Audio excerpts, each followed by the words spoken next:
Let's be honest, life isn't always smooth sailing. We all have dreams, ambitions, and goals. But sooner or later, we hit a wall. Maybe it's self-doubt creeping in, an unexpected setback, or a lack of motivation.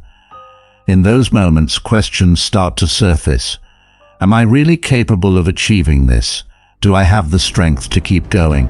The truth is, the power to move forward is already within you, but it doesn't come from waiting for the right moment or relying on sheer willpower alone. It comes from discipline, from showing up every single day, even when you feel like quitting. It's about pushing past your limits, overcoming obstacles, and rising every time you fall. In this episode, we'll break down 10 powerful principles to help you push through, stay disciplined, and unlock your true potential, rooted in Stoic wisdom and practical strategies. These aren't just motivational quotes. They're actionable steps you can start applying right now, no matter where you are in your journey. So let's dive in and start building the resilience you need to truly win in life. 1. Unlock your true potential. How often do you find yourself doubting your abilities?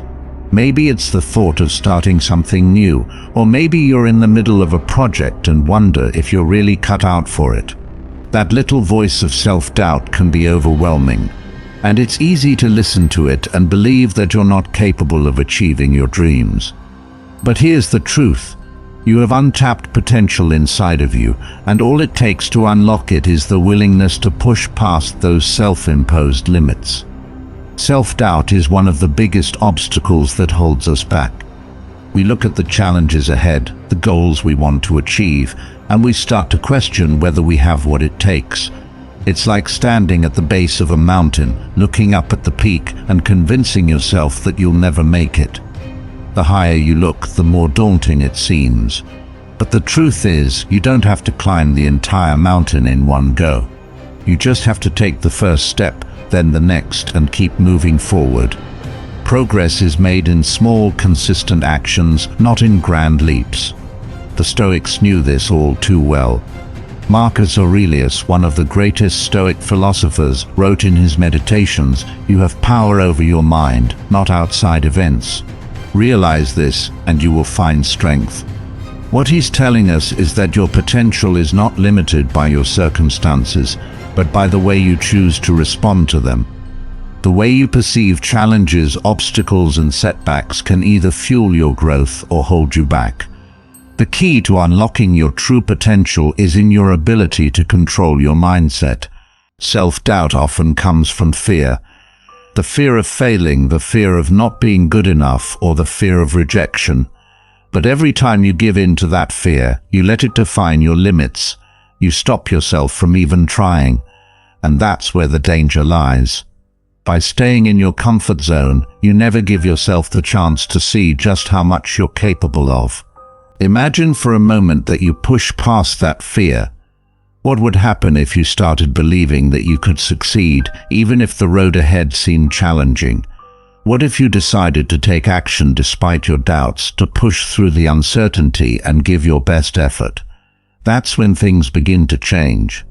When you start taking those small steps, no matter how hard they seem at first, you'll start building momentum. Each step you take will strengthen your confidence, and the doubts will start to fade away. Think about someone you admire, a person who's accomplished something extraordinary. They didn't achieve it by being fearless or perfect. They achieved it by facing their fears and doubts head-on, by pushing through the uncertainty and continuing to move forward one step at a time. You have the same potential inside you. All it takes is the courage to start and the discipline to keep going. Start today by identifying one area of your life where self-doubt has been holding you back. It could be a project you've been postponing or a goal you've been too afraid to pursue. Commit to taking just one small step toward that goal today. It doesn't have to be perfect.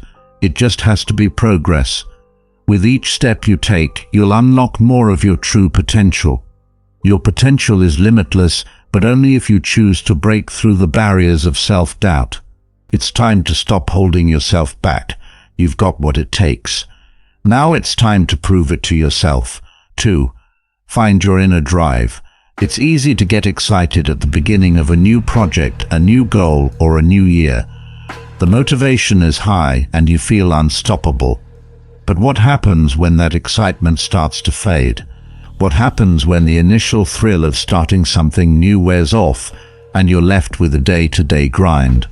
The truth is, motivation alone isn't enough to keep you going. Motivation is a spark. It lights the fire, but it doesn't keep it burning. It fades, it wanes, and it disappears when challenges arise. What keeps you moving forward when motivation is no longer enough is discipline and purpose. These are the things that will keep you going even when the road gets tough, and they are the foundation of true success. Think about the times in your life when you've achieved something significant. Were you motivated every single day? Probably not. In fact, there were probably days when you didn't feel like getting out of bed or facing the tasks ahead. But you did it anyway, right? You showed up, did the work, and kept going. That's the power of discipline. It's the ability to keep pushing forward even when you don't feel like it. It's the act of doing what needs to be done, even when you don't have the motivation to do it. The Stoics believed that true freedom and strength come from self-discipline.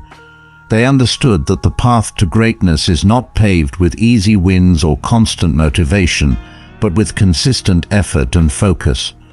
Marcus Aurelius in his Meditations wrote, "The impediment to action advances action. What stands in the way becomes the way." In other words, obstacles are not to be avoided. They are to be used as fuel. When you find your purpose and align it with your actions, you become unstoppable. Finding your inner drive starts with understanding why you do what you do. What is your deeper purpose? What is the greater vision that drives you beyond the daily tasks and hurdles? When you connect with this purpose, you don't need to wait for motivation to strike. You can rely on your discipline and determination to keep you moving forward. Take a moment to think about your goals. What are you working toward and why does it matter to you?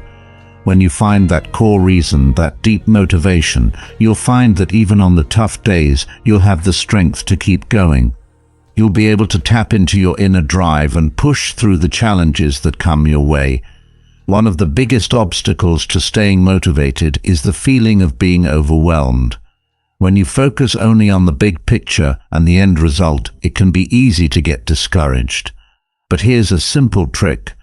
Break it down. Focus on small, actionable steps. When you take one step at a time, the bigger goal doesn't seem so daunting. Each small win will keep you moving forward, and each step will bring you closer to your purpose. In moments of doubt, ask yourself, why did I start this? Reconnect with your purpose and let that inner drive propel you forward. Motivation will come and go, but purpose and discipline will keep you on track, no matter what. So the next time you feel your motivation slipping, remember that it's not about waiting for that burst of inspiration. It's about pushing through anyway, focusing on your discipline and staying connected to your deeper purpose. Your inner drive is the key to achieving anything you set your mind to. Trust in that and let it guide you. 3. Break the fear barrier. Fear, it's something we all experience at some point in our lives. It can feel paralyzing, overwhelming, and all-consuming.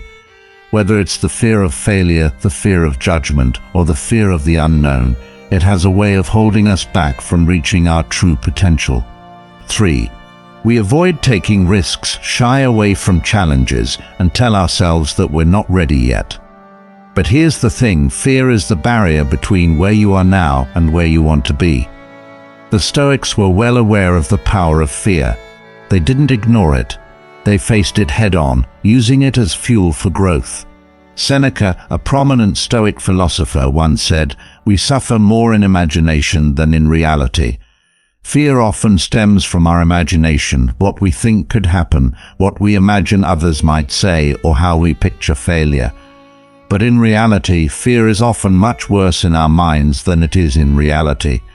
It's a mental construct that holds us back from taking action, from stepping into the unknown and discovering our true capabilities. So how do we overcome fear? The answer isn't to eliminate it completely. That's impossible. Fear will always be there, lurking in the background. The key is learning how to face it, how to use it as a tool for growth rather than letting it control you. The Stoics believed in embracing adversity. They saw challenges as opportunities to build resilience and strength. In fact, they believed that the more we face our fears and overcome them, the stronger we become. The first step to breaking through the fear barrier is to acknowledge the fear. Don't try to push it away or pretend it doesn't exist. Fear is natural, and it's part of the human experience. When you feel fear, stop and ask yourself, what am I afraid of? Is it failure, rejection, the unknown? By identifying the source of your fear, you take away some of its power. You can start to see that it's not as intimidating as it seems. Once you've identified your fear, shift your perspective. Instead of seeing fear as a roadblock, start to view it as a signal that you're on the verge of growth, that you're pushing yourself beyond your comfort zone. The things that scare us are often the very things that will lead to our greatest breakthroughs. By leaning into fear rather than avoiding it, you start to break down the barriers that are holding you back. Another key to overcoming fear is taking small, intentional actions. Fear thrives when we stay stagnant, when we don't take any action at all. But when we move forward, even in small steps, we start to gain confidence and diminish the power that fear holds over us. The Stoics taught us that our actions are in our control, even if the outcome is uncertain. Each step you take, no matter how small, is a victory over the fear that's trying to hold you back. Think about the first time you did something that scared you. Maybe it was speaking in front of a crowd, starting a new project, or facing a difficult conversation. In the beginning, the fear felt overwhelming. But once you took that first step, the fear began to fade. You realized that the thing you feared wasn't as powerful as you had imagined. This is the power of action. Once you begin, fear loses its grip. Remember, fear is not your enemy. It's your teacher. It shows you where you need to grow, where you need to push yourself. Don't let it control your life. Face it, embrace it, and use it as fuel to propel you toward your goals. So the next time fear arises, don't shrink away from it. Step into it. Take that first step, even if it's small, and know that with each step you take, you're not just moving toward your goal, you're becoming the person you're meant to be. The person who doesn't let fear dictate their life. 4. Set clear, actionable goals. Have you ever set a big goal, full of excitement and energy, only to find that months later, you're still in the same place, feeling frustrated and stuck? We've all been there. The idea of achieving something great can be thrilling, but without clear, actionable goals, that excitement quickly fades into confusion and overwhelm. It's easy to get lost in the idea of success without knowing exactly how to get there. The problem is that without a clear plan, success remains a distant dream, not a tangible reality. The Stoics understood this better than anyone. They didn't just set lofty ideals, they focused on what they could control and broke their larger goals down into smaller, actionable steps. They believed that without clear goals, we would drift aimlessly, constantly chasing after things that didn't align with our true purpose. The first step in achieving anything is to define exactly what you want. Be specific about your goals. Vague goals like "I want to be successful" or "I want to be healthier" are not enough. To make progress, you need to get detailed. What does success look like for you? What specific health goals do you want to achieve? The more specific your goals are, the clearer your path becomes. But setting goals isn't just about being specific. You need to make sure your goals are also actionable. It's not enough to write down a dream. You need to break it down into steps you can take on a daily or weekly basis. This is where many people fail. They set a big goal, but they don't map out the small necessary actions required to get there. The Stoics believed in focusing on the process, not the outcome. They knew that success is built on small, consistent actions, not on hoping for big, dramatic changes overnight. Let's take an example. Imagine your goal is to write a book. That's a huge, daunting task, and it's easy to get overwhelmed by the enormity of it. But if you break it down, it suddenly becomes more manageable. Start by setting small, achievable milestones. Write 500 words a day or finish one chapter per week. The key is to set goals that are within your control and to make them as actionable as possible. If you focus only on the end result, it will seem too distant to achieve. But when you focus on the smaller steps, each one becomes a win and momentum starts to build. In the Stoic tradition, this process is called virtue. Virtue isn't just about achieving a goal, it's about taking the right actions regardless of the outcome. https Marcus Aurelius said, "The happiness of your life depends upon the quality of your thoughts." In other words, the way you approach your goals, your mindset, determines whether you will succeed. If you approach your goals with clarity, determination, and small, deliberate steps, you will make progress every single day. Another critical component of setting clear goals is measuring your progress. It's not enough to have a goal, track your results. Check in regularly to see how you're doing. This helps you stay focused and adjust your actions when needed. The Stoics didn't just set goals, they constantly evaluated their actions and their progress. This self-reflection helped them improve and stay on course, no matter how difficult the journey became. Finally, it's important to remain flexible. Life rarely goes exactly as planned, and sometimes you'll encounter obstacles. The key is not to abandon your goals, but to adjust your plan when needed. Remember, the process is just as important as the outcome. The Stoics believed in accepting what is outside of their control, while focusing all their energy on what they could influence. When you set clear, actionable goals and commit to the process, you will succeed. You will have the resilience to face any challenges that come your way. So take some time today to define a clear, actionable goal. Break it down into small, manageable steps and commit to taking those steps every day. Start with what you can control and focus on the process rather than the outcome. With patience, consistency, and discipline, you'll find yourself moving closer to your dreams. 5. Develop a resilient mindset. It's easy to feel defeated when things don't go as planned. We all face setbacks, whether it's a failed project, a missed opportunity, or even personal challenges that seem to keep knocking us down. The key to overcoming these obstacles isn't just in the actions we take, but in the mindset we cultivate. A resilient mindset is what will allow you to rise every time you fall and keep moving forward, even when the road gets tough. Resilience isn't about avoiding failure, it's about how we handle it. It's the ability to look at failure not as a defeat, but as a valuable learning experience. The Stoics understood this well.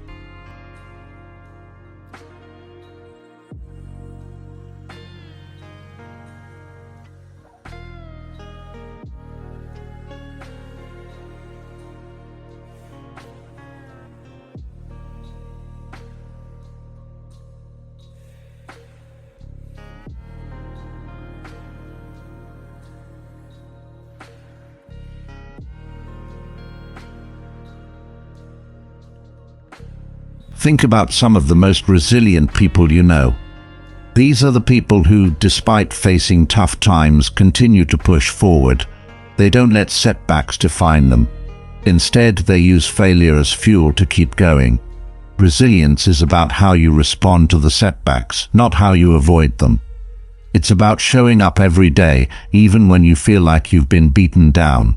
The first step to building a resilient mindset is to embrace challenges.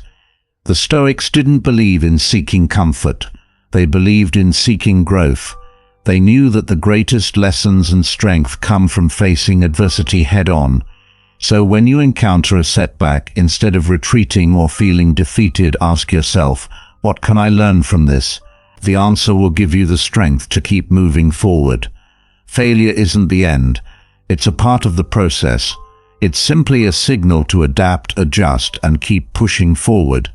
Another key to resilience is self-compassion. It's easy to be hard on yourself when things don't go as planned. We tend to focus on our failures, which can drain our energy and motivation.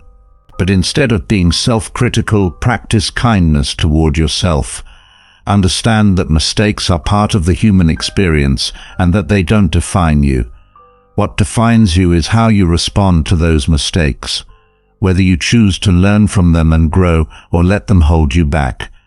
Resilience also means staying grounded in your values.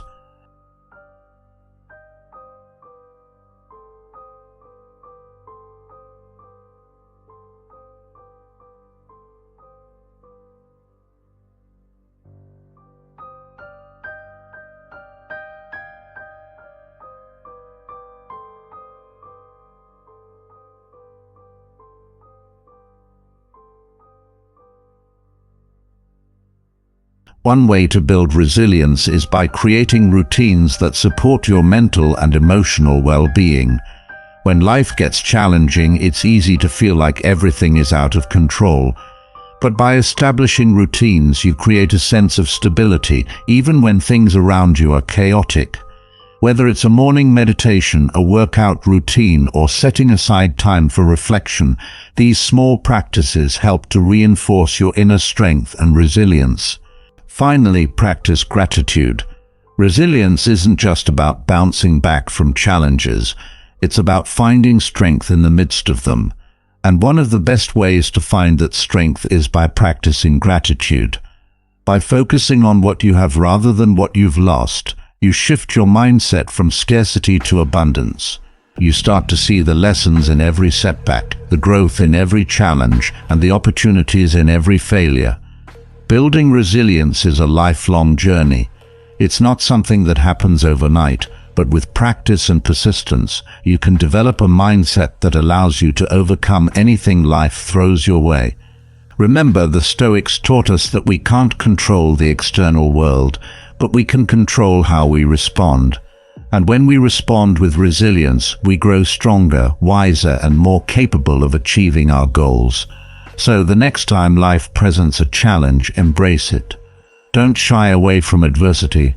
Use it to fuel your growth.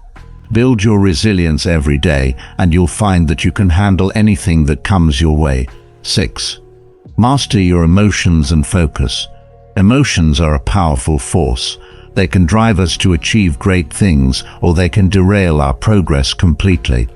How many times have you let frustration, anger, or stress cloud your judgment, leading to decisions that you later regretted?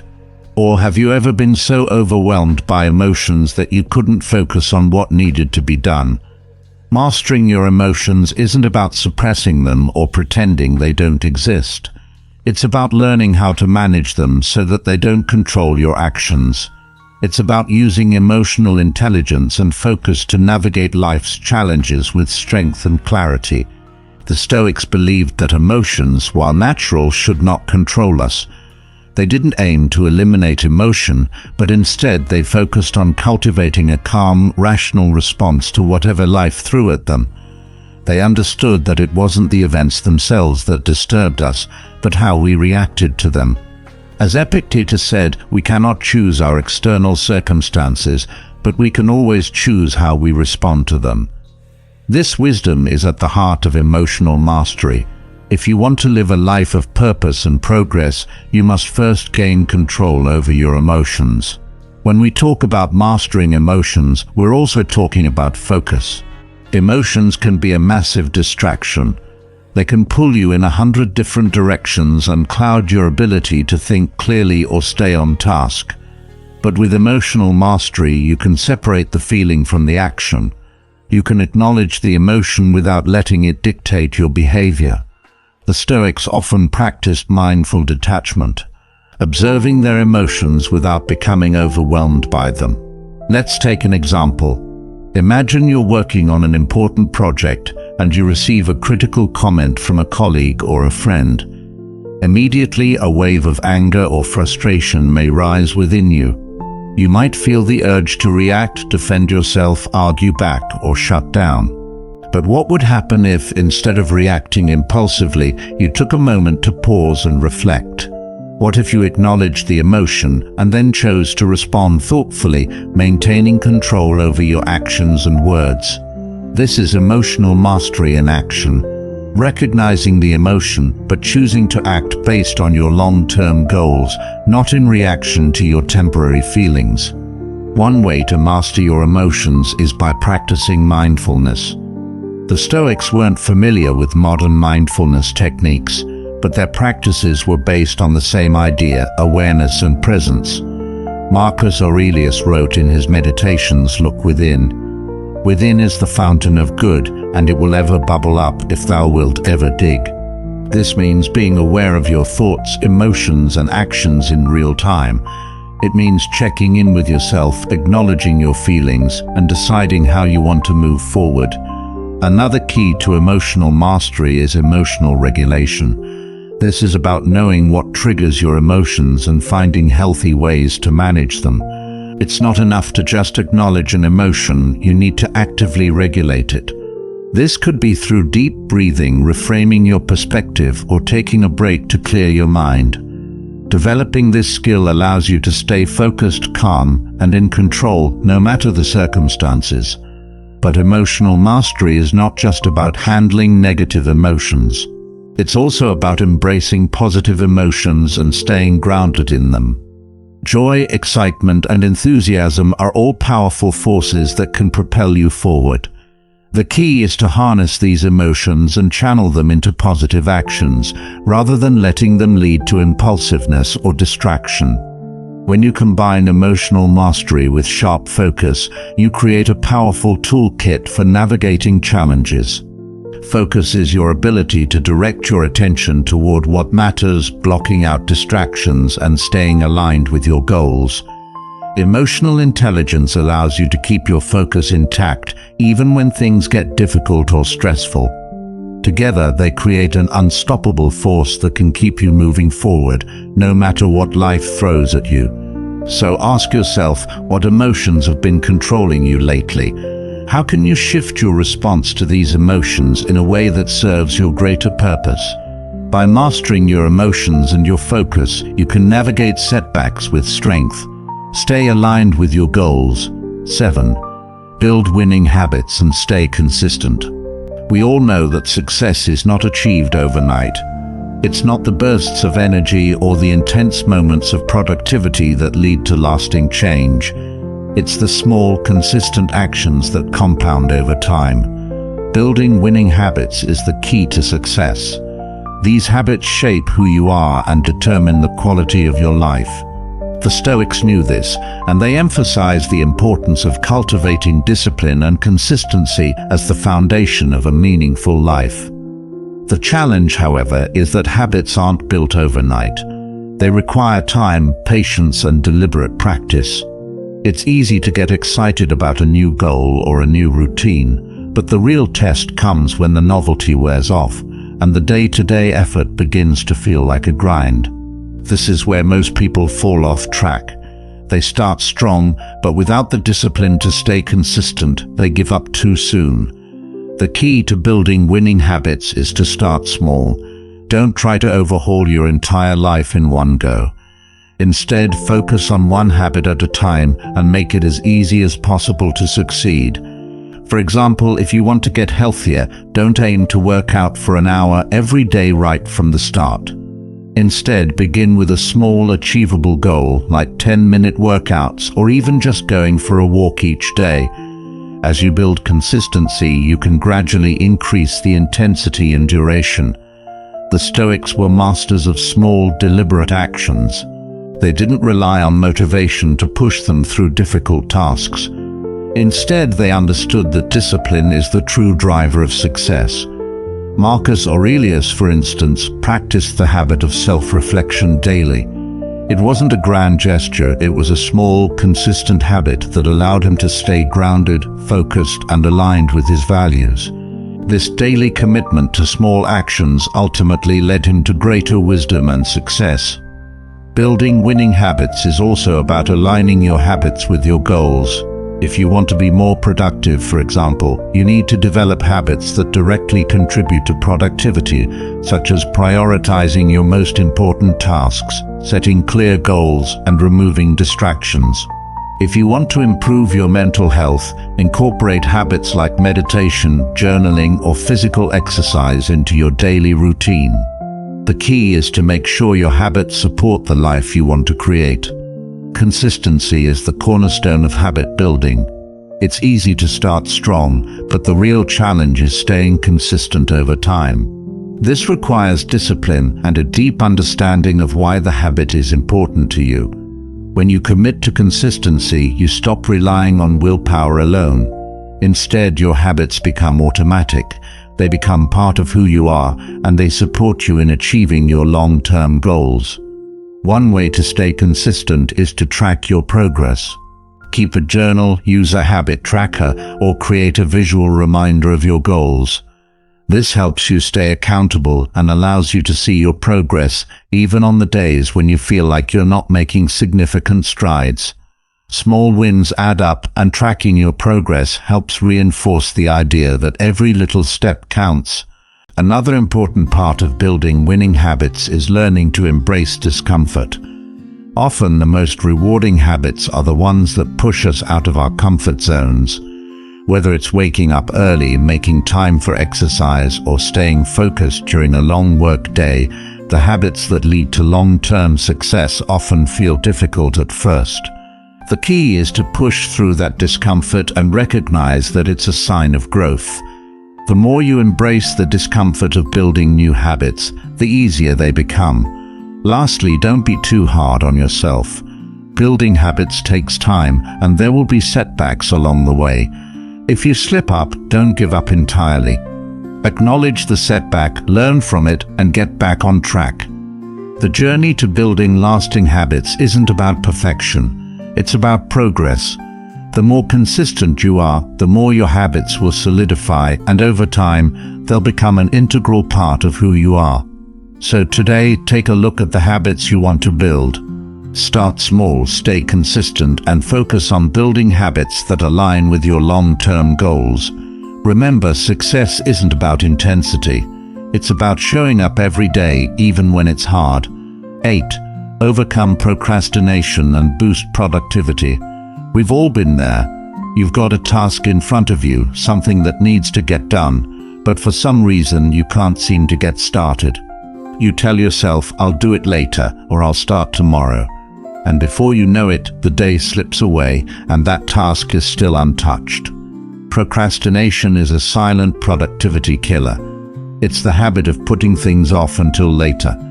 But here's the problem: later never comes, and the task just keeps getting pushed further and further into the future. Procrastination isn't just a bad habit. It's a pattern of thinking that tells you to avoid discomfort in the short term, even though you know that doing so will make things harder in the long run. It's like having a heavy weight in front of you, and instead of facing it, you keep walking around it. The longer you avoid it, the bigger the weight seems to become. But the truth is, avoiding it only makes it harder to deal with later. The key to overcoming procrastination is to break the task into smaller steps. This is where the Stoic approach to self-discipline comes into play.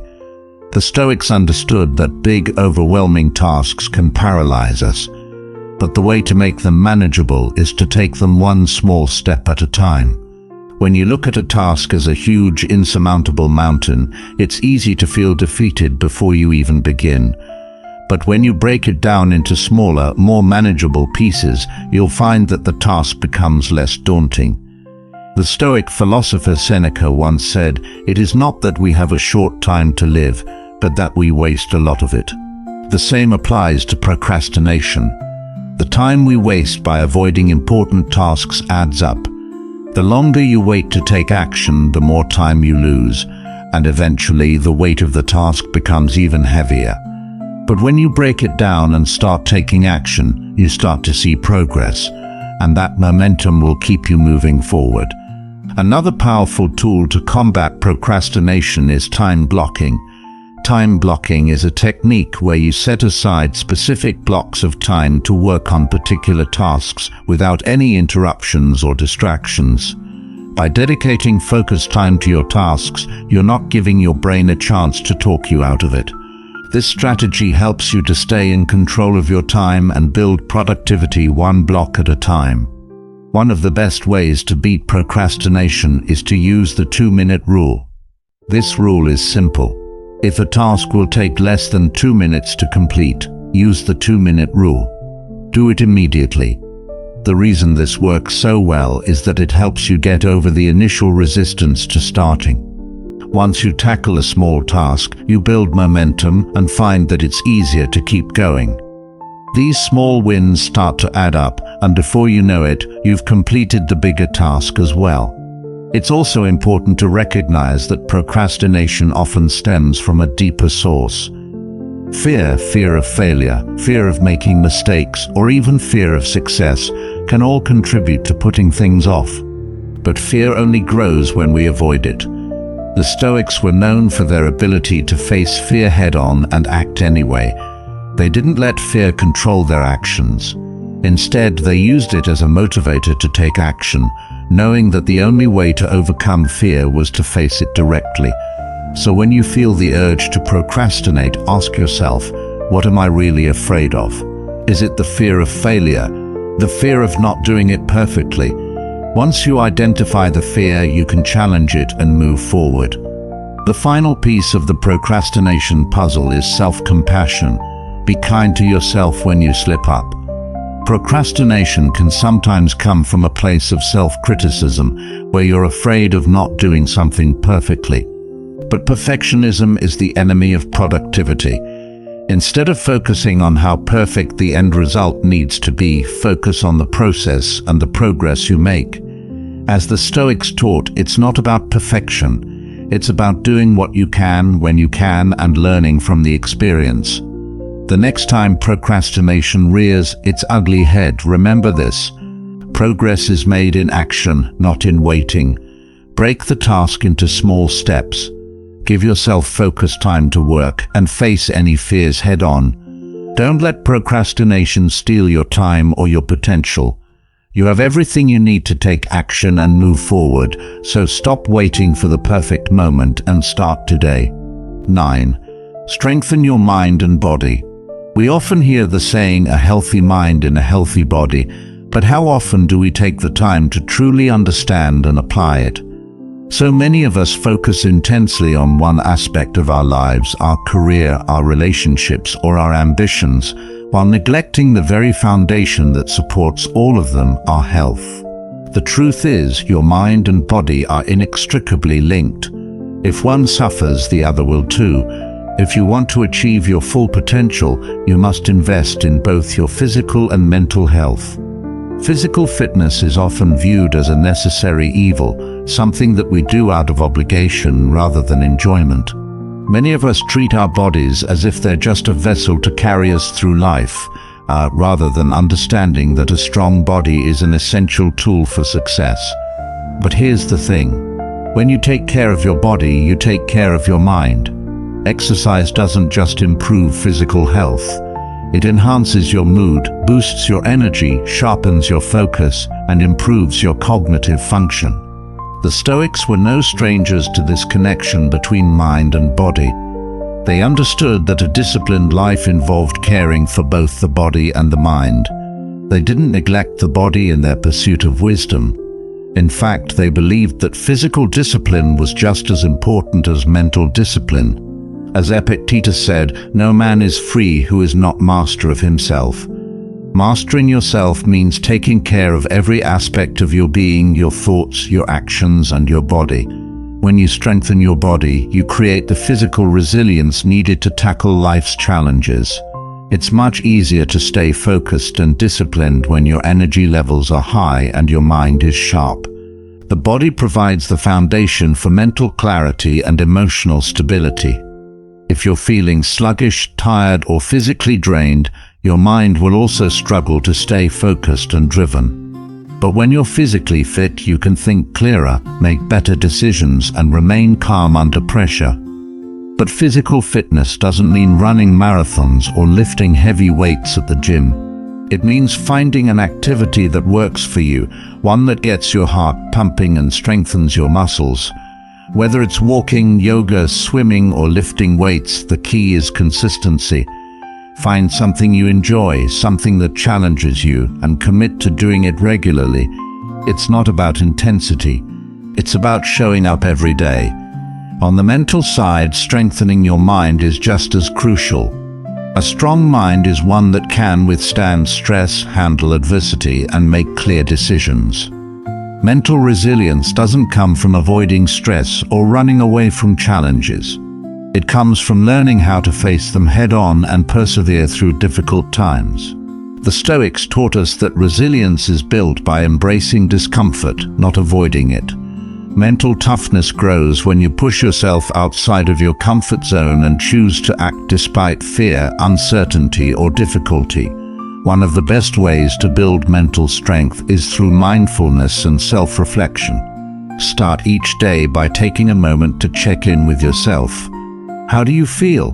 What's on your mind? What are your intentions for the day?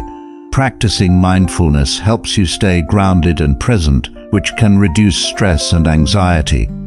Self-reflection allows you to see how you're progressing toward your goals. Identify areas where you may need to improve and celebrate the small wins. www.muji.org. Another powerful tool for strengthening your mind is reading. The Stoics were avid readers, always seeking knowledge and wisdom. They understood that reading not only broadens the mind, but also provides the tools needed to navigate life's challenges with clarity and strength. Read daily. Whether it's philosophy, personal development, or even fiction, reading stimulates the mind and strengthens your intellectual resilience. Finally, developing a resilient mindset also means managing your emotions. Life is full of ups and downs, and we can't always control what happens to us, but we can control how we respond. Emotional intelligence is key to managing stress, making better decisions, and staying focused. The Stoics emphasized the importance of observing your emotions without becoming overwhelmed by them. When you develop emotional intelligence, you build the mental strength to stay composed in any situation, which helps you navigate obstacles with clarity and purpose. Your mind and body are your most powerful assets. Without them, nothing else matters. If you want to achieve your full potential, start by strengthening both. Make time for physical exercise and mental growth every day. The more you invest in your body and mind, the stronger, sharper, and more resilient you'll become. Your success, happiness, and well-being depend on it. 10. Reflect, adapt, and keep moving forward. In life, we often get caught up in the hustle. The constant pursuit of goals, the relentless drive to succeed, and the pressure to keep moving forward no matter what. But how often do we stop and take a moment to reflect? How often do we pause and evaluate where we are, what we've learned, and what we need to adjust? Reflection is an essential part of the growth process, but it's often overlooked in our rush to get things done. The truth is, reflection is where the magic happens. It's when you take a step back and look at your journey that you can see how far you've come, what's working, and what isn't. Reflection helps you adapt and make the necessary changes to keep moving forward with purpose and direction. Without reflection, you risk repeating the same mistakes, staying stuck in old patterns, or losing sight of your bigger vision. The Stoics were firm believers in self-reflection. Marcus Aurelius, in his Meditations, wrote extensively about the importance of looking inward. He said, "The impediment to action advances action. What stands in the way becomes the way." This means that the challenges and obstacles you face aren't just things to overcome. They're opportunities to learn, grow, and adjust your course. Reflection allows you to see the lessons hidden in every setback, and it gives you the clarity to adapt your approach for the future. The first step in reflecting is to make it a regular practice. Set aside time each day or week to reflect on your actions, your progress, and your challenges. What went well? What didn't go as planned? Why? What can you learn from these experiences? It's easy to get caught up in the busyness of life and forget to assess where you are. but taking even 10 minutes a day to reflect can help you gain insight into your habits, your mindset, and your actions. Another key to reflection is honesty. Be brutally honest with yourself. It's easy to make excuses or justify your actions, but true growth comes when you confront your weaknesses and acknowledge areas where you can improve. This might mean admitting that you've been procrastinating or that your habits aren't as productive as you thought. But the sooner you recognize these truths, the sooner you can make changes and move forward with a clearer, more focused mindset. Once you've reflected on your progress, it's time to adapt. Growth isn't about staying the same, it's about constantly evolving. When you reflect on your actions, ask yourself, what can I do differently? Maybe you need to adjust your goals, change your approach, or let go of a habit that's holding you back. The ability to adapt is what separates those who stagnate from those who continue to evolve and succeed. Every time you adapt, you get closer to your true potential. The final piece is moving forward. Reflection without action is like a car that's parked in neutral. It gets you nowhere. Once you've reflected and adapted, take action. Make the changes necessary to keep progressing. The Stoics taught that action is essential to a meaningful life. Seneca said, "It is not that we have a short time to live, but that we waste a lot of it." If you want to reach your goals, you can't afford to sit still. Keep moving forward, even if it's at a slow pace. Momentum comes from consistent effort, and each step forward, no matter how small, brings you closer to where you want to be. Self-reflection isn't about being harsh on yourself. It's about learning and growing from your experiences. It's about embracing the journey, knowing that every obstacle is an opportunity to adapt and improve. By regularly reflecting, adapting, and moving forward, you create a continuous cycle of growth that propels you towards success. So make reflection a part of your daily routine. Take time to look inward, learn from your mistakes, and adjust your course. And most importantly, keep moving forward. The road to success isn't always linear, but with reflection and action, you'll continue to grow, evolve, and get closer to the life you truly want. As we wrap up this episode, it's important to remember that the journey toward achieving your goals is not a sprint. It's a marathon. Self-discipline, resilience, and the ability to reflect and adapt are the key components that will propel you forward, no matter what obstacles you face. The 10 principles we've covered today are not just tips. They are the building blocks of a life led by purpose, action, and growth. It's easy to get caught up in the rush to chase after quick fixes or instant results. But true success comes from the small, consistent actions you take every day. Whether it's finding your inner drive, breaking through fear, building winning habits, or reflecting on your progress, it all starts with a decision to take action. Every step you take today builds the foundation for the life you want tomorrow. Remember, it's not about perfection. It's about progress. The Stoics taught us that our greatest power lies in how we respond to life's challenges. And by applying these principles, you can take control of your life, push past your limitations, and unlock your true potential. The Stoics taught us that, so I challenge you to take what you've learned today and put it into action. Identify one area in your life where you can start applying these principles and take that first step. Whether it's setting clear, actionable goals, mastering your emotions, or building winning habits, take a step today and keep moving forward. Let me ask you something. Have you ever found yourself constantly bending over backward for others, afraid of saying no, apologizing for things that don't really need an apology, or feeling drained because you're always putting everyone else's needs ahead of your own? If so, it might be time to ask yourself, am I respecting myself as much as I respect others? Self-respect isn't just about how others treat you. It's about how you treat yourself. It's about knowing your worth, setting boundaries, and standing up for what you need without guilt or hesitation. In this episode, we'll explore 11 powerful strategies to help you stop being overly accommodating, break free from toxic patterns like people-pleasing, and cultivate a stronger sense of self-respect. These aren't abstract concepts. They're practical, actionable steps you can start applying today.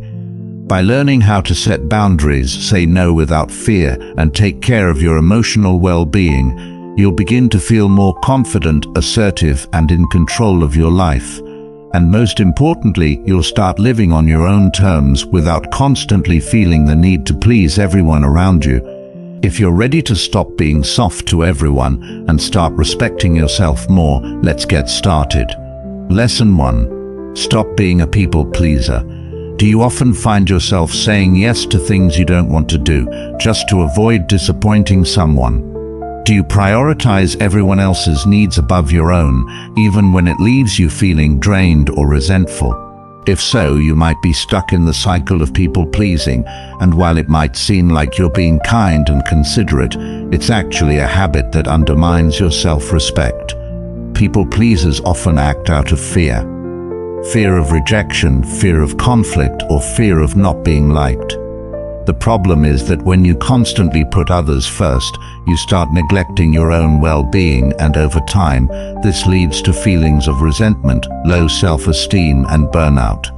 You teach people that your needs don't matter, and they begin to expect you to always accommodate them. The key to breaking free from this cycle is learning to value your own needs as much as you value others. This doesn't mean becoming selfish or inconsiderate. It means recognizing that your time, energy, and emotional well-being are just as important as anyone else's. By respecting your own boundaries, you send a clear message to yourself and those around you. I matter too. Here's a practical way to start. The next time someone asks you to do something that doesn't align with your priorities or makes you uncomfortable, pause before you respond. Ask yourself, am I saying yes because I genuinely want to, or because I'm afraid of how they'll react if I say no? If it's the latter, try saying no politely but firmly. For example, you can say, I'd love to help, but I can't commit to that right now. You don't owe anyone an elaborate explanation. Your time and energy are valuable, and protecting them is a form of self-respect. At first, it might feel uncomfortable to say no or to prioritize your own needs, especially if you're used to always accommodating others. But with practice, you'll notice a shift. You'll feel more confident, less resentful, and more in control of your life. You'll start to attract people who respect your boundaries rather than those who take advantage of your kindness.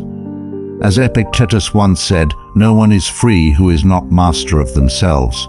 By learning to stop people-pleasing and start respecting your own needs, you take a crucial step toward becoming the master of your own life. Remember, true kindness isn't about sacrificing yourself for others. It's about giving from a place of strength, not obligation. Ask yourself today, am I respecting my own needs? Or am I constantly prioritizing others at my expense? If it's the latter, start small. Say no to one thing that doesn't serve you and notice how it feels. Over time, you'll build the strength and confidence to stand up for yourself without guilt or hesitation. Lesson 2. Cut the constant apologies. Do you catch yourself apologizing for things that don't really require an apology? Maybe you say, I'm sorry when someone bumps into you, or you apologize before asking a simple question. While apologizing is important in certain situations, over-apologizing can weaken your confidence and signal to others that you don't value yourself as much as you should. When you constantly apologize, you unintentionally send a message that you're at fault or that your presence is inconvenient. Over time, this habit can undermine your self-respect and cause others to take you less seriously. Apologizing too much also creates an internal belief that you're always in the wrong, which can erode your self-esteem and make it harder to assert yourself. Of course, genuine apologies are necessary when you've made a mistake or hurt someone, but apologizing for things that aren't your fault or for simply existing does more harm than good. Instead of saying, I'm sorry out of habit, start practicing assertive communication that respects both you and the person you're speaking to. Here's a simple strategy. The next time you feel the urge to apologize for something minor, pause and ask yourself, is this really something I need to apologize for, or am I just filling the silence? If it's unnecessary, try replacing "I'm sorry" with a more neutral or positive phrase. For example, instead of saying "sorry for bothering you," say "thank you for your time." Instead of "I'm sorry I'm late," say "thank you for waiting." By shifting your language, you maintain respect for the other person without diminishing your own. This small change helps you communicate confidently and reinforces your self-worth. Over-apologizing isn't just about words, it's about mindset. Start paying attention to how often you say sorry in situations where it's not needed. And remind yourself that you have a right to take up space and express your needs without guilt. Assertiveness doesn't mean being rude or dismissive. It means respecting yourself while respecting others. The Stoics believed in controlling what you can and letting go of what you can't. Marcus Aurelius wrote, "You have power over your mind, not outside events." Realize this, and you will find strength. Constantly apologizing for things outside your control only drains your energy. Instead, focus on what you can control: your words, your actions, and your attitude toward yourself. Ask yourself, am I apologizing because I've done something wrong, or am I apologizing out of habit? If it's the latter, start practicing more assertive communication. Over time, you'll notice a shift not just in how others perceive you, but in how you perceive yourself. You'll feel more confident, more respected, and more in control of your interactions. Remember, cutting out unnecessary apologies doesn't mean ignoring your mistakes. It means valuing yourself enough to know when an apology is truly needed. By doing so, you'll strengthen your self-respect and communicate in a way that reflects your true worth. Lesson 3. Set boundaries and own your space. Have you ever said yes to something you didn't want to do just to avoid conflict or disappointing someone? Or perhaps you felt uncomfortable in a situation but stayed silent because you didn't want to appear difficult. If so, it's likely that you need to work on setting boundaries, an essential skill for protecting your self-respect. Boundaries are the invisible lines that define what's acceptable and unacceptable in your life. They help you protect your time, energy, and emotional well-being. Without clear boundaries, you end up feeling drained, resentful, and overlooked because you're constantly giving more than you should. Setting boundaries isn't selfish, it's an act of self-respect. It shows others that you value yourself and won't tolerate behavior that compromises your well-being. One of the biggest misconceptions about setting boundaries is that it's about pushing people away or being harsh. In reality, boundaries are about mutual respect. Respecting yourself enough to communicate your needs and respecting others enough to be clear with them. Healthy boundaries create stronger, more balanced relationships because they prevent misunderstandings and resentment. Here's a simple way to start. Identify one area in your life where you feel your boundaries are being crossed. It could be at work, with friends, or even with family. Once you've identified it, think about what behavior you're uncomfortable with and how you can assert your boundary in a calm, respectful way. For example, if a colleague regularly interrupts your work with non-urgent requests, you could say, "Canty, I'm happy to help, but I need to finish this task first. Can we discuss it later?" If a friend always expects you to be available, you might say, "I care about you, but I also need time for myself. I won't always be able to say yes." At first, setting boundaries might feel awkward or even scary, especially if you're used to putting others' needs first. But over time, you'll notice something powerful. People will start to respect you more because you respect yourself. Those who genuinely care about you will appreciate your honesty, and those who don't may drift away, making room for healthier relationships. Another important aspect of setting boundaries is learning to say no without guilt. Many people fear that saying no will make them seem rude or unkind, but in reality, saying no when something doesn't serve you is an act of self-care. You don't have to explain or justify your no. Sometimes a simple, polite "I can't right now" is enough. The Stoics believed in the importance of guarding one's mind and energy. Epictetus said, "No great thing is created suddenly, By setting boundaries, you're creating space for what truly matters in your life. Whether it's personal growth, meaningful relationships, or simply peace of mind, here's something to reflect on. Where in my life am I saying yes when I really want to say no? Choose one instance where you can start practicing boundaries this week. It might feel uncomfortable at first, but remember, setting boundaries is a skill, and like any skill, it gets easier with practice. Remember, you're not responsible for how others react to your boundaries. You're responsible for your own well-being. By setting boundaries and owning your space, you're making a powerful statement. I value myself, and I won't compromise my self-respect for the comfort of others. And that's one of the most important steps you can take toward building lasting self-respect.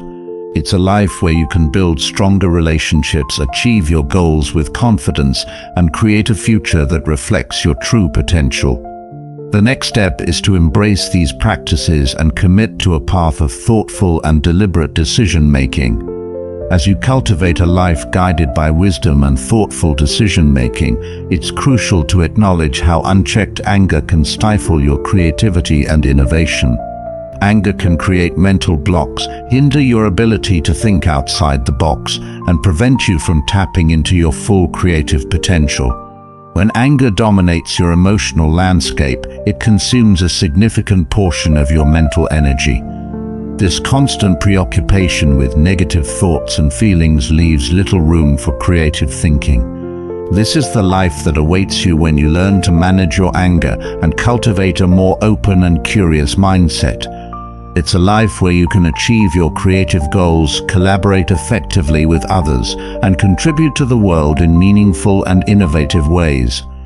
The next step is to embrace these practices and commit to a path of creativity and innovation. As you embrace your creativity and open your mind to new possibilities, it's important to consider another profound impact of unchecked anger: its potential to undermine your sense of purpose and fulfillment. Anger can cloud your vision, distract you from your goals, and prevent you from living a life aligned with your deepest values and aspirations. When anger becomes a dominant force, it can consume your thoughts and energy, leaving little room for introspection and self-discovery. This constant preoccupation with negative emotions can make it difficult to connect with your inner desires and passions. Instead of pursuing meaningful activities and goals, you might find yourself stuck in a cycle of reacting to immediate frustrations and grievances. This reactive approach to life can leave you feeling unfulfilled and disconnected from your true purpose. Consider how anger can distract you from your long-term goals. Achieving meaningful objectives requires focus, dedication, and a clear sense of direction. However, when you're frequently angry, your attention is often diverted to addressing the sources of your anger. This distraction can prevent you from making consistent progress towards your goals and undermine your sense of achievement. Instead of moving forward, you might find yourself constantly putting out fires and dealing with setbacks caused by your anger.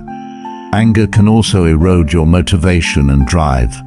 When you're consumed by negative emotions, it's hard to find the enthusiasm and energy needed to pursue your passions. This lack of motivation can lead to procrastination and a sense of stagnation where you feel stuck and unable to move forward. Over time, this can create a sense of hopelessness and resignation where you start to believe that your goals are unattainable and that your efforts are futile. Moreover, anger can create a sense of isolation and disconnection from others, which further undermines your sense of purpose. Meaningful relationships and connections are often a crucial part of feeling fulfilled and purposeful. However, anger can strain these relationships and create barriers to genuine connection. When you're isolated and disconnected, it's harder to find the support and encouragement needed to pursue your goals and live a fulfilling life. To reclaim your sense of purpose and fulfillment, it's essential to address the underlying causes of your anger and develop strategies to manage it effectively. One powerful approach is to engage in regular self-reflection and introspection. Take time to explore your values, passions, and long-term goals. Reflect on what truly matters to you and what you want to achieve in life. This self-discovery process can help you reconnect with your inner desires and create a clear vision for your future. Developing a sense of gratitude can also enhance your sense of purpose. Gratitude involves recognizing and appreciating the positive aspects of your life, even in the midst of challenges. By focusing on what you're grateful for, you can shift your perspective away from anger and towards a more positive and fulfilling outlook. Keeping a gratitude journal where you regularly write down things you're thankful for can be a powerful tool in this process. Building a supportive network of friends, family, and mentors can provide the encouragement and guidance needed to pursue your goals. Surround yourself with individuals who uplift and inspire you, and who can offer valuable insights and support. Focusing on what matters also means prioritizing your mental and emotional well-being. The Stoics believed that true happiness and confidence come from inner peace, not external success. If you're constantly chasing external validation, you'll find that your confidence is always at the mercy of others' opinions or external outcomes. But when you focus on cultivating inner peace through practices like mindfulness, self-reflection, and gratitude, you build a sense of confidence that is unshakable because it comes from within. Let's consider the practice of mindfulness, which aligns closely with Stoic teachings. Being mindful means being fully present in the moment and focusing your attention on what's happening right now, rather than being caught up in worries about the past or the future. When you practice mindfulness, you're better able to focus on what truly matters in the present moment. Whether that's a conversation with a loved one, a task at work, or simply enjoying a quiet moment of reflection. This ability to be fully present strengthens your confidence because it allows you to engage deeply with life rather than being distracted by things that don't matter. The Stoics also emphasize the importance of letting go of what doesn't matter, specifically things outside of our control. Epictetus famously taught that we should focus only on what we can control and let go of everything else. This is a powerful lesson for building confidence because it teaches us to stop worrying about external circumstances or outcomes that are beyond our control. When you stop trying to control things you can't change, you free up your energy to focus on the things you can, your actions, your thoughts, and your decisions. For instance, many people feel insecure or anxious about the future because they're trying to control things that are outside their influence, whether it's other people's opinions, the economy, or the outcomes of their efforts. The Stoics would encourage us to focus instead on what we can control: our preparation, our attitude, and how we respond to challenges. By focusing on these internal factors, we build confidence because we know that we've done our best regardless of the outcome. In conclusion, focusing on what matters is a crucial Stoic lesson for boosting confidence. When you align your focus with your values, prioritize your inner peace, and let go of distractions and things outside of your control, you create a strong foundation for self-assurance. Stoicism teaches us that confidence doesn't come from external achievements or validation. It comes from knowing that we're dedicating our time and energy to what truly matters. By practicing mindfulness, self-reflection, and simplicity, you can cultivate a deep sense of confidence and purpose that will guide you through life's challenges. Self-reflection is one of the most powerful tools we have for personal growth and for building lasting confidence. Stoicism places a strong emphasis on the practice of regular self-reflection because it helps us gain clarity about our actions, thoughts, and emotions. By reflecting on our experiences, we can learn from our mistakes, celebrate our successes, and make adjustments that align us more closely with our values and goals. The Stoic philosopher Seneca believed in the importance of daily reflection. He recommended that at the end of each day, we should take time to review our actions, asking ourselves what we did well, where we fell short, and how we can improve. This kind of reflection isn't about self-criticism or judgment. It's about learning and growing. Seneca wrote, "We should every night call ourselves to account. What infirmity have I mastered today? What passions opposed? What temptation resisted? What virtue acquired?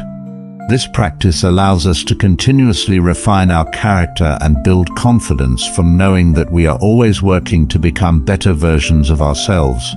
Through self-reflection, we develop a deeper understanding of who we are, what drives us, and what areas need attention. This clarity is key to building confidence because it gives us a roadmap for personal growth. When you know where your strengths lie and where you need to improve, you can make intentional choices to work on those areas, which boosts your self-assurance. Instead of feeling lost or unsure, you're empowered with the knowledge of how to move forward. Self-reflection also helps us identify patterns in our behavior that may be holding us back. For instance, if you notice that you tend to react defensively in certain situations or avoid taking risks because of fear, you can begin to work on changing those habits. By acknowledging these patterns through reflection, you take the first step toward breaking free from them. Over time, this leads to a greater sense of control over your actions and decisions, which naturally enhances your confidence. One of the key principles of Stoic philosophy is the idea that we should focus on what's within our control and let go of everything else. Self-reflection helps us apply this principle to our daily lives by encouraging us to examine our reactions to the things that happen around us. For example, after a difficult conversation or challenging situation, you might ask yourself, how did I handle that? Did I focus on what I could control? Or did I let my emotions get the better of me? This kind of reflection helps you become more mindful of your reactions and teaches you to respond to life's challenges with greater calm and clarity. Self-reflection is not only about analyzing your actions, but also about examining your thoughts and emotions. Marcus Aurelius, in his Meditations, frequently wrote about the importance of understanding his own mind. He believed that our thoughts shape our experience of life, and that by reflecting on them, we can cultivate a mindset that aligns with our values and goals. Marcus wrote, "The happiness of your life depends upon the quality of your thoughts." By regularly reflecting on your thoughts, you can identify negative patterns such as self-doubt, fear, or judgment, and work to replace them with more constructive and empowering beliefs. For example, if you catch yourself thinking, "I'm not good enough," or "I can't handle this," self-reflection allows you to challenge these thoughts and reframe them.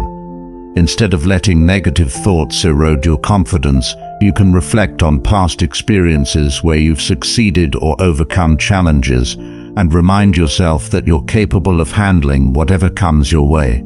This process of reframing negative thoughts is a powerful way to build resilience and self-confidence. Another benefit of self-reflection is that it helps you stay true to your values.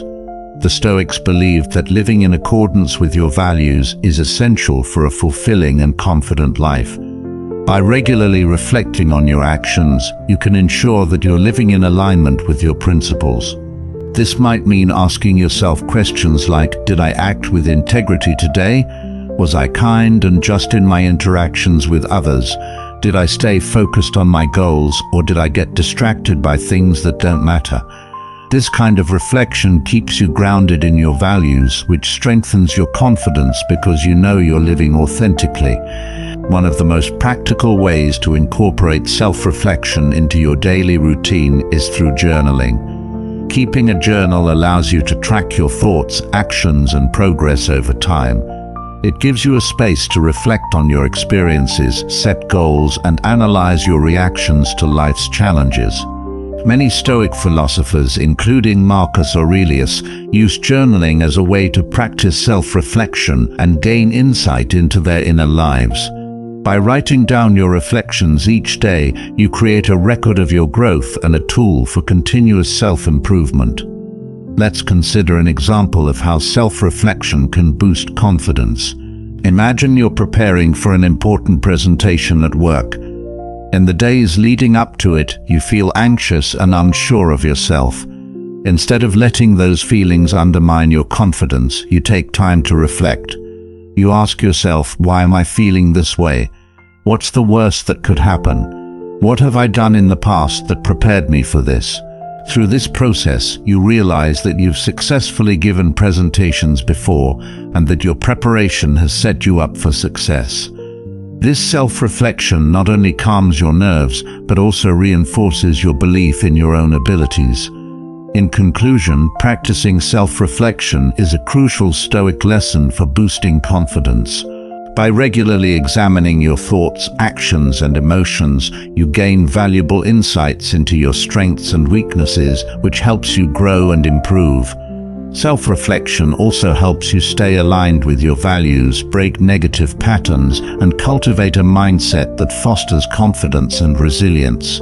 Through daily reflection, whether through journaling or simply taking time to think, you can build a deep sense of self-assurance that will guide you through life's challenges.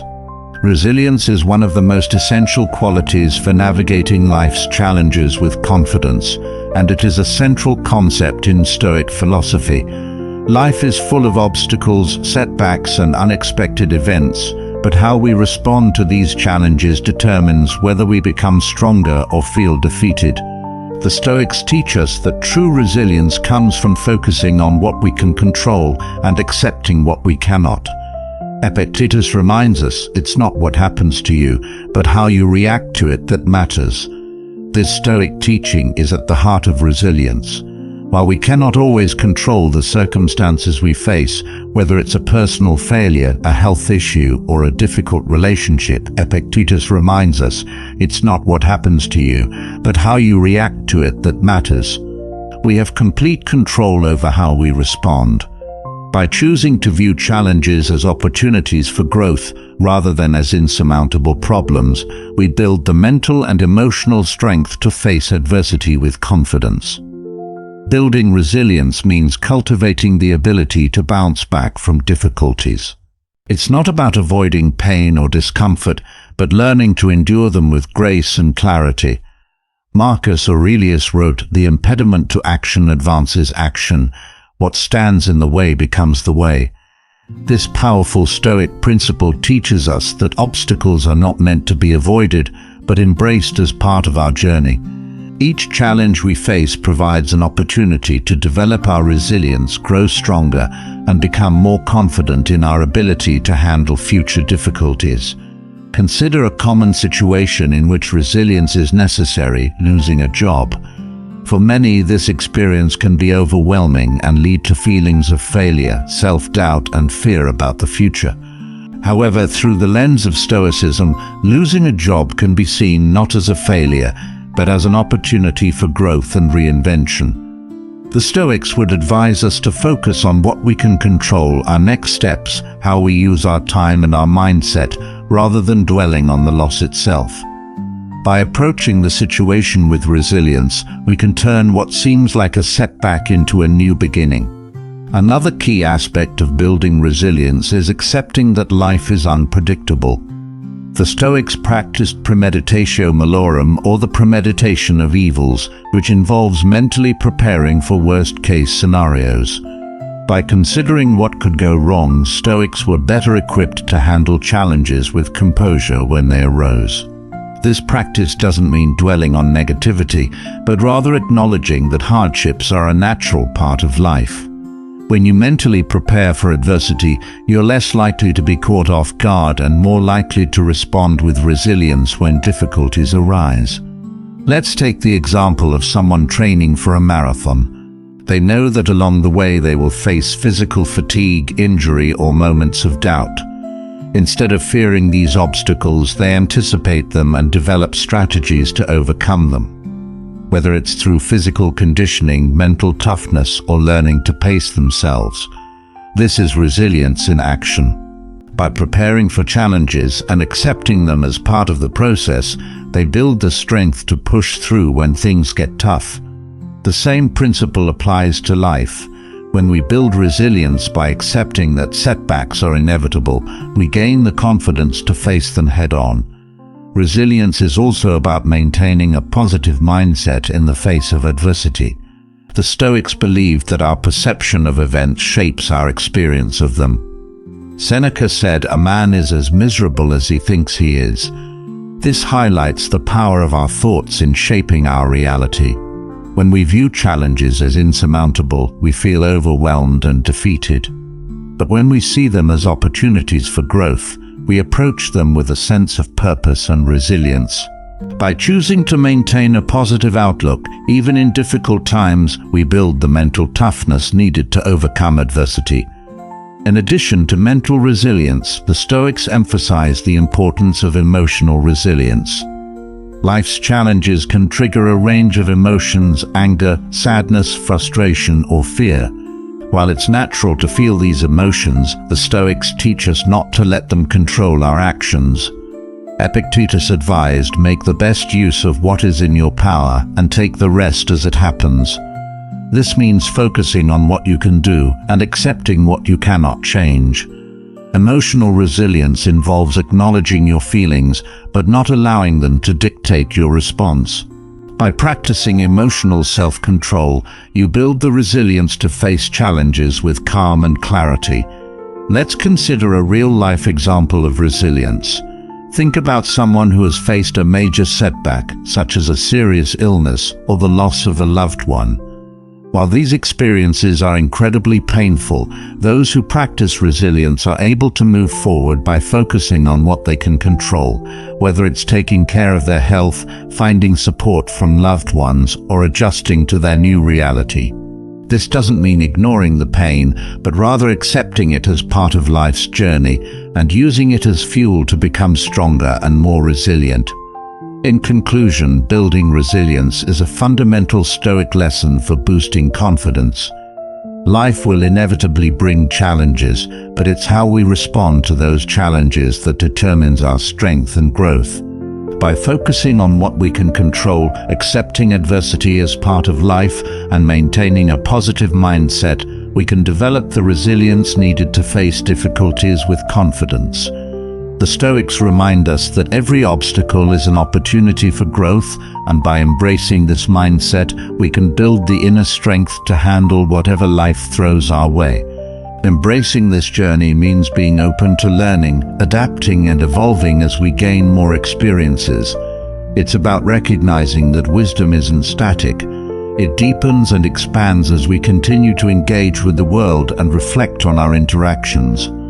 Moreover, embracing the long-term journey aligns with the Stoic practice of focusing on what we can control and letting go of what we cannot.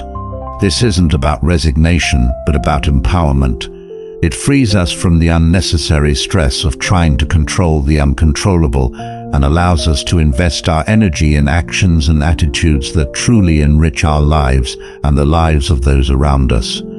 In practical terms, this might mean choosing to invest time in relationships that are nurturing and supportive, pursuing careers that align with our values, or dedicating ourselves to causes that we believe in.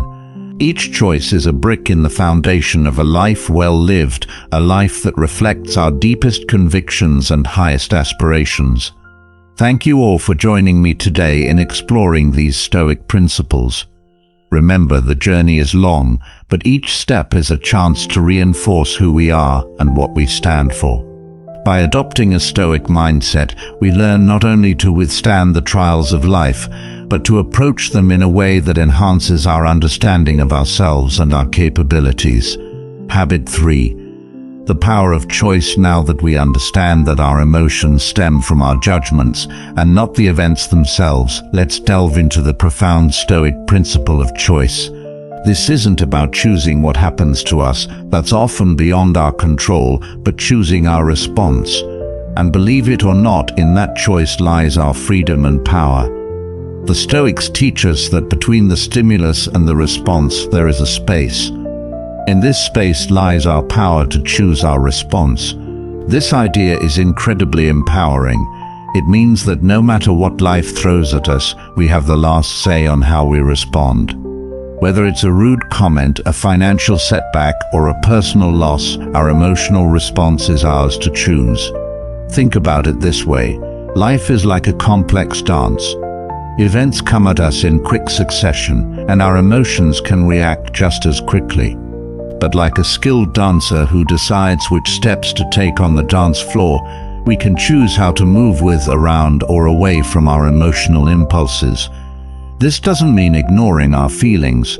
Rather, it's about acknowledging them and deciding the best course of action that aligns with our values and long-term goals.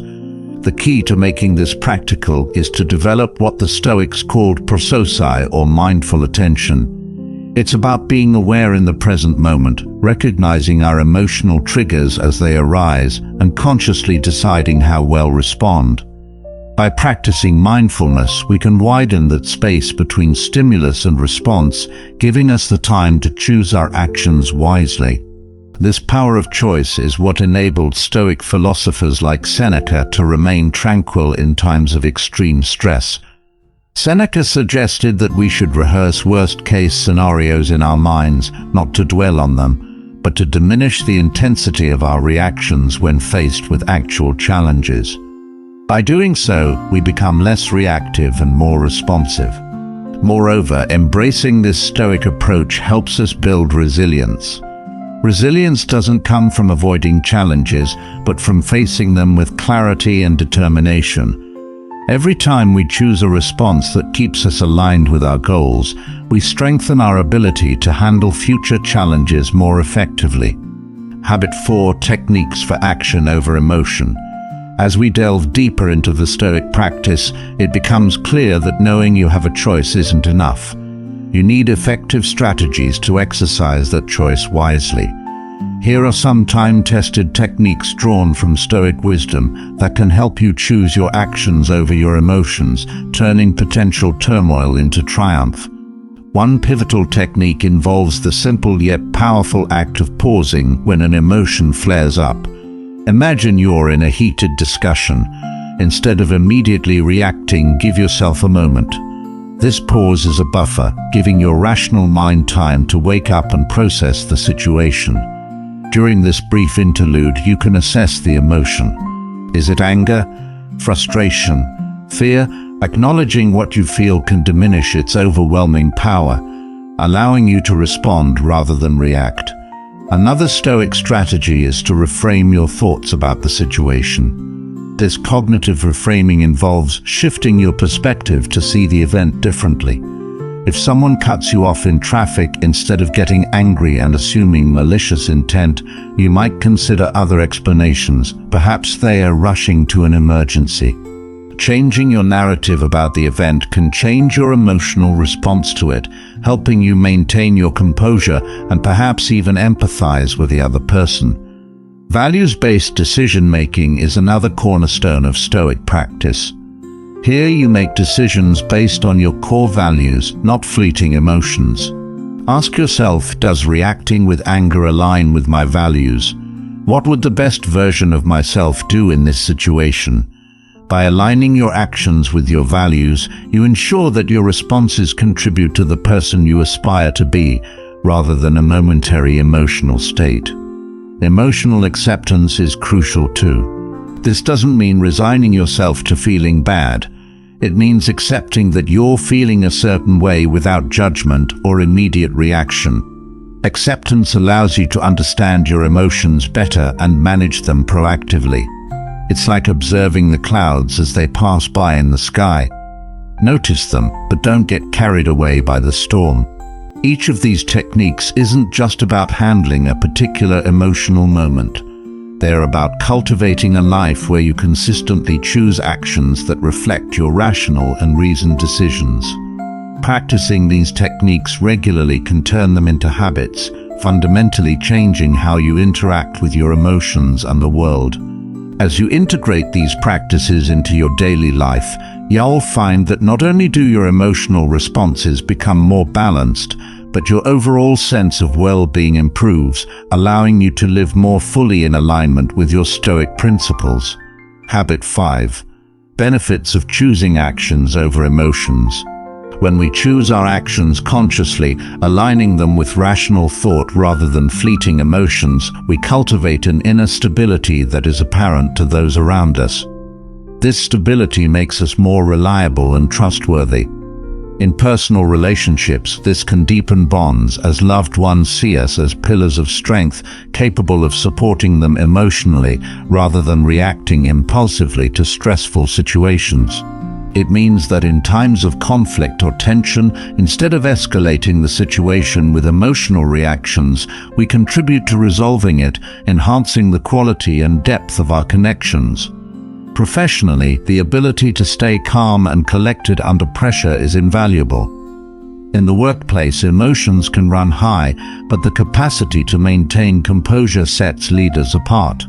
This isn't about suppressing emotions, but rather managing responses in a way that is considered and constructive. Decisions made in this state are typically more strategic and thoughtful, leading to better outcomes and demonstrating a level of leadership that is respected and often emulated. Furthermore, choosing actions over emotions leads to personal resilience and mental toughness. The Stoics believed that our greatest trials are opportunities for growth. By facing challenges with a calm and composed demeanor, we train ourselves to handle future stresses with greater ease. This resilience can dramatically improve our overall well-being, reducing feelings of anxiety and depression, and increasing our life satisfaction. Essentially, we're not just reacting to life's challenges, we're actively shaping our journey through them. Another significant benefit is the development of self-awareness and self-regulation. These skills allow us to understand our emotional triggers and effectively manage them. This awareness then extends beyond ourselves, improving our empathy and understanding of others' emotions.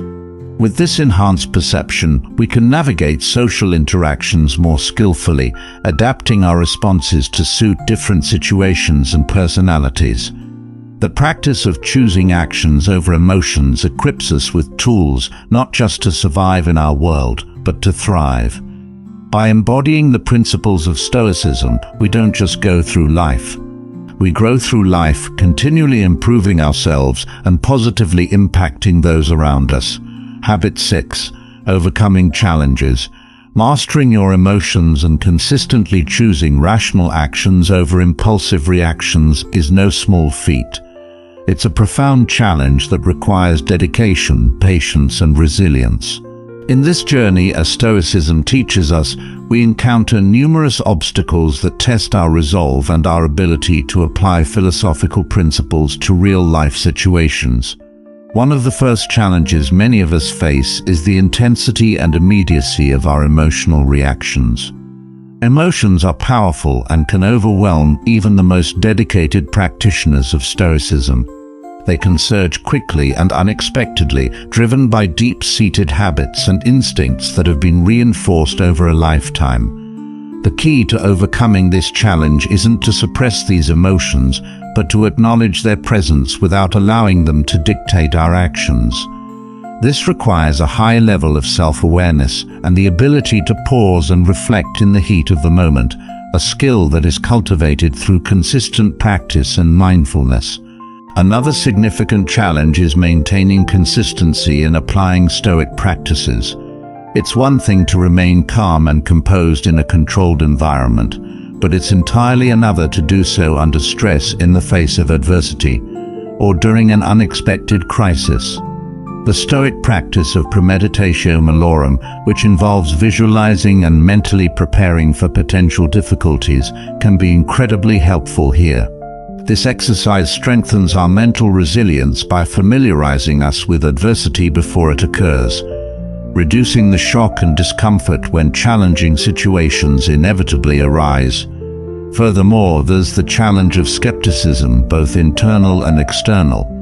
Internally, you might doubt whether Stoic principles can truly make a difference in the face of real-world problems. Externally, peers or societal norms might question or undervalue the importance of emotional regulation, viewing it as unnecessary or overly philosophical. Overcoming this skepticism involves demonstrating the practical benefits of Stoic practices, not only through words but through actions. As we embody the calm, rational, and resilient traits promoted by Stoicism, the effectiveness of these practices becomes apparent, not only to ourselves but also to others. Lastly, integrating Stoic practices into daily life poses its own set of challenges. The modern world is fast-paced and often emphasizes quick reactions and emotional expressions.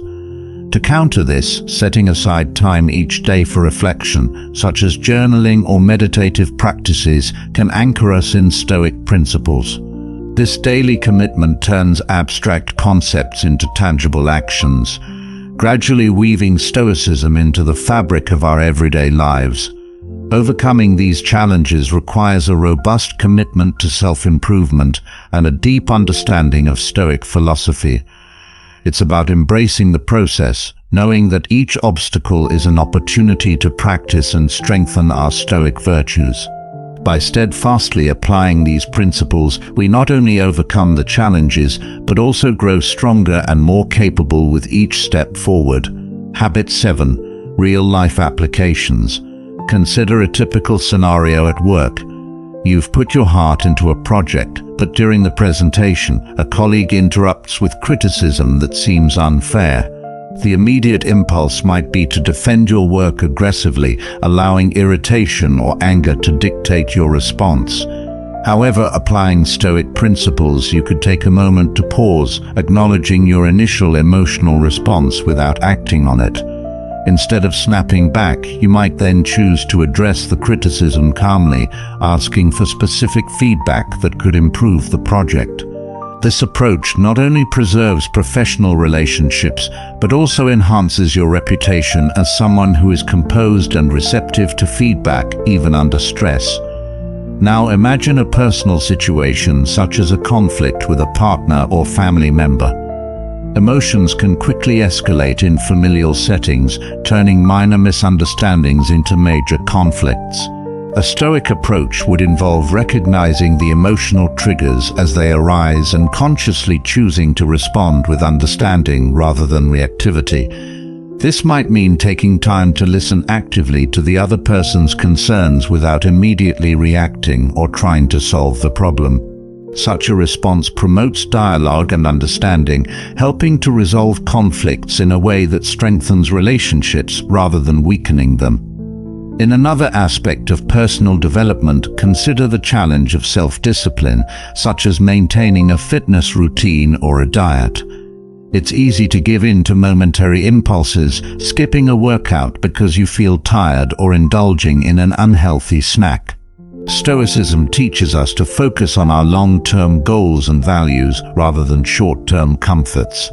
By applying Stoic discipline, you can remind yourself of the reasons behind your choices, reinforcing your willpower to act in accordance with your greater good rather than momentary desires. Moreover, Stoicism can profoundly impact our overall resilience and mental health. In times of crisis or sorrow, such as during a financial setback or the loss of a loved one, the Stoic practice of focusing on what we can control, our responses, our values, our actions, becomes invaluable. While it's natural to feel grief or stress, Stoicism helps us navigate these emotions without letting them overwhelm us. To think, to enjoy, to love. For a creative, this privilege extends to the ability to imagine, to express, and to contribute something unique to the world. Gratitude grounds you in the present moment, helping you focus on the opportunities you have rather than the obstacles in your way. One of the most common barriers in the creative process is frustration, when ideas don't flow, when progress feels slow, or when results don't match your expectations. Gratitude allows you to shift your focus from what's lacking to what's abundant. Instead of fixating on the challenges, you can appreciate the tools, skills, and inspiration you already possess. For example, if you're struggling with a project, pause to acknowledge the privilege of having the time and resources to create. This perspective doesn't eliminate difficulties, but it makes them feel more manageable. Another way gratitude enhances creativity is by reducing the weight of comparison. In a world where it's easy to measure your work against others, gratitude helps you focus on your unique journey. Seneca advised, "It is not the man who has too little, but the man who craves more, that is poor." Instead of envying another person's success, practice gratitude for your own progress and potential. Recognize that your creative path is yours alone, and that every step, no matter how small, is meaningful. Gratitude also fosters resilience in the face of setbacks. When rejection or failure strikes, it's natural to feel disheartened. But the Stoics teach us to reframe adversity as an opportunity for growth. Epictetus said, "He is a wise man who does not grieve for the things which he has not, but rejoices for those which he has." In creative terms, this means appreciating the lessons that challenges bring. A failed project might teach you new techniques or reveal an idea you hadn't considered. Gratitude helps you see these moments as stepping stones rather than roadblocks. Practicing gratitude doesn't have to be time-consuming. Start with simple daily reflections. At the end of each creative session, ask yourself, what went well today? What resources or opportunities am I grateful for?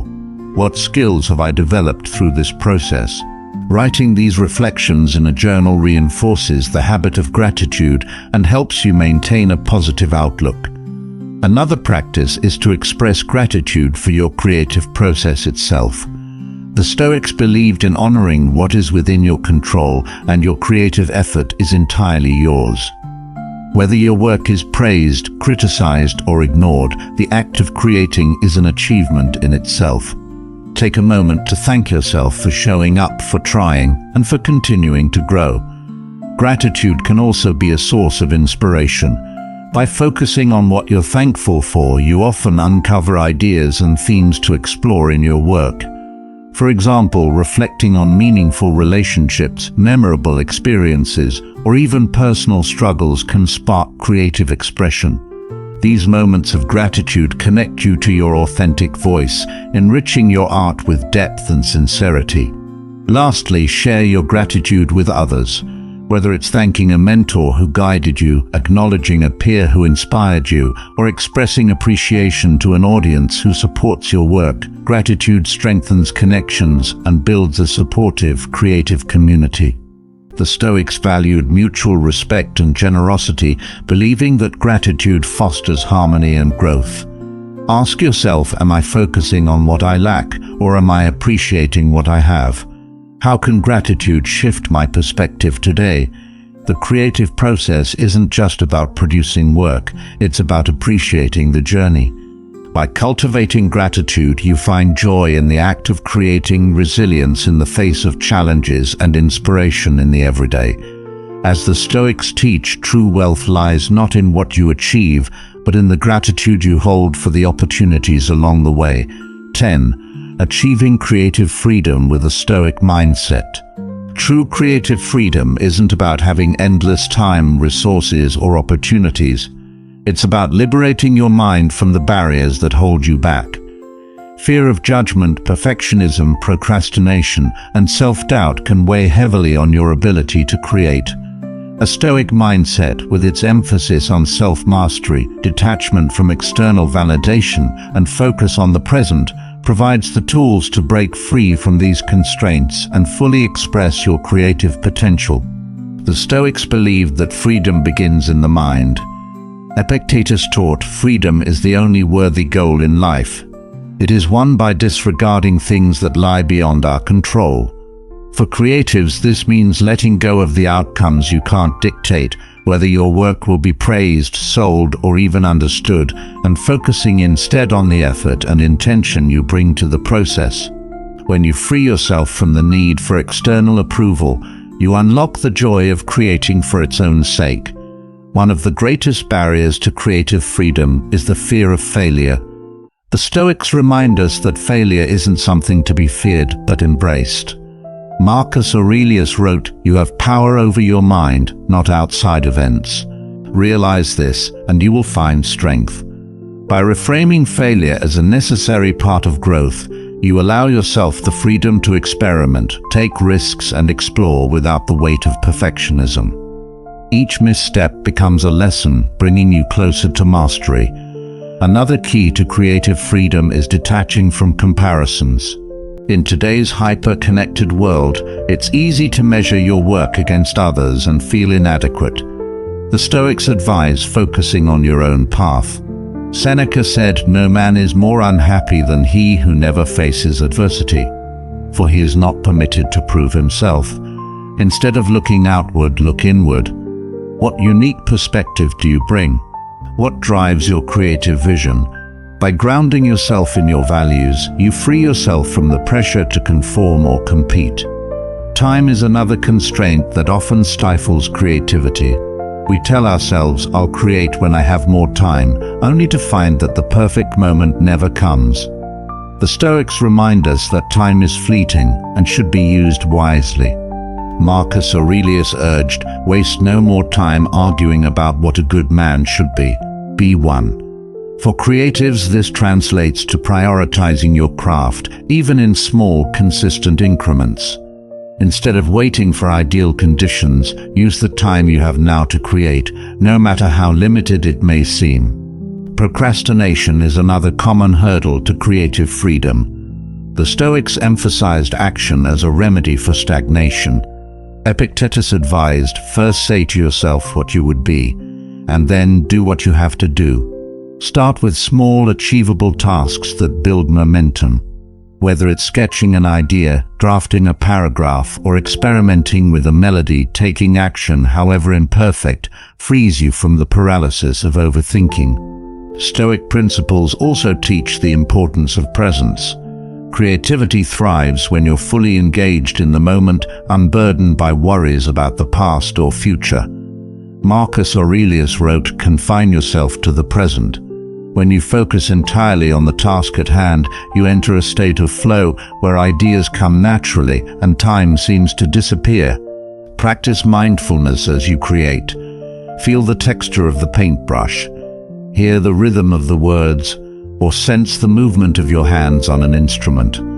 Presence transforms the act of creating into an experience of freedom and joy. Lastly, true creative freedom comes from embracing the process over the product. The Stoics believed in finding fulfillment in the effort itself, regardless of the outcome.